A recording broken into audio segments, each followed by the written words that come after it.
I want to see a world where people with disabilities achieving things is a norm rather than an exception. That it isn't a surprise to somebody to see a person on the autism spectrum practicing law or doing something amazing out there. I don't want that to be the exception. It should be normal. It should be part of our everyday life.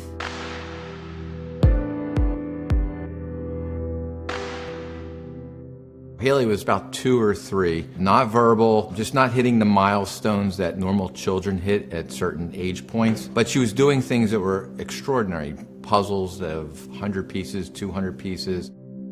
Unlike other friends of ours who would go out to dinner with their children, Haley was untakeable. She would scream everywhere we went, and that was her form of early communication. We went to the doctor. He used the word autistic. Didn't even know what it meant back then. He started explaining to me and said I would be lucky if my daughter would hold a minimum wage job, she would never have any friends, and it was really doom and gloom.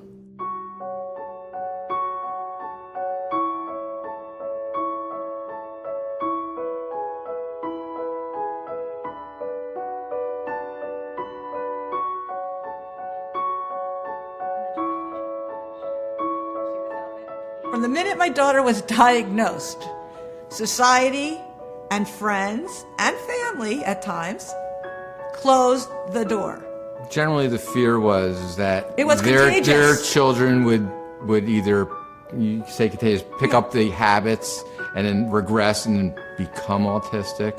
It was just mind-blowing. Haley wasn't invited to birthday parties.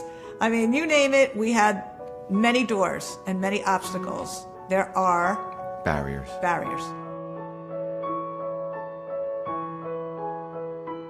I was 9 years old when my parents first sat me down to talk about autism with me. And at the time, I was obsessed with Harry Potter.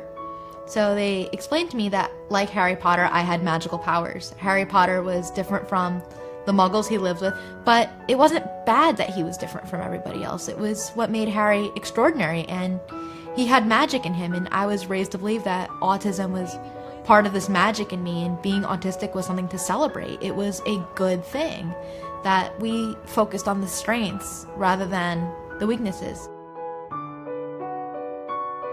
I was a quiet kid, but I had my interests. Elementary school, I think, was fun. I mean, I did well in school. I had a couple of friends. I was friends with most of the boys, actually, because I had more in common with them, and I felt their social cues were a little bit easier to read.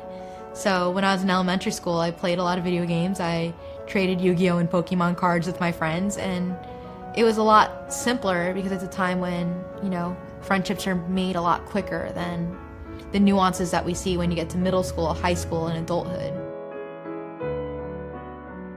People try to set the limits on what I can and can't do. The problem with limits is that other people are setting them for us.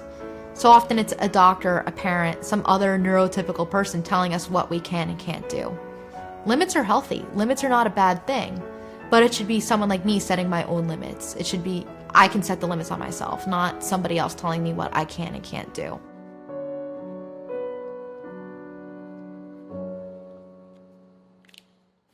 Good morning, everyone. It is an honor to be here and address you today. After 3 years, today is our last day together as Miami Law School.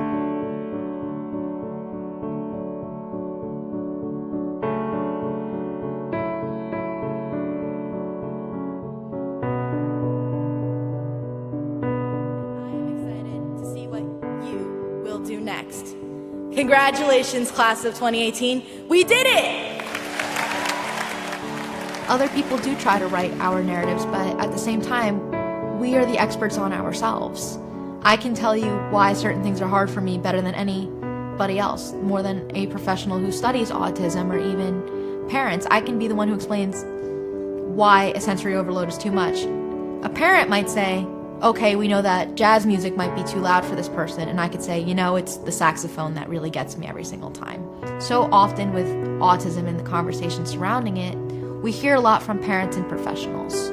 We don't always hear from people on the spectrum, and that is problematic in itself too. And I also understand that autism is a spectrum, and you might not hear from someone who's nonverbal unless you listen to words that they type or another way that they communicate. But still, it's important to have different voices in that conversation. smart, we're different, we're creative, we're problem solvers. We're not just this stereotype that you might see on TV of someone whose hands just don't stop moving, or that they're a STEM genius, or they're the next Bill Gates.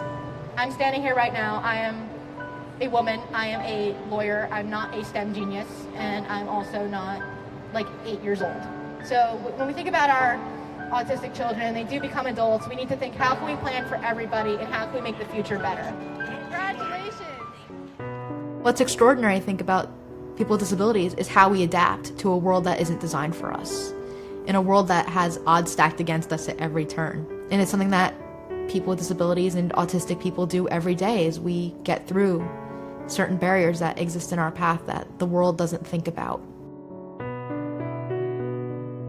I think it's important that we tell our own stories, so it isn't just inspiring other people, and that my story is not despite of disability. My story is because disability is a part of who I am.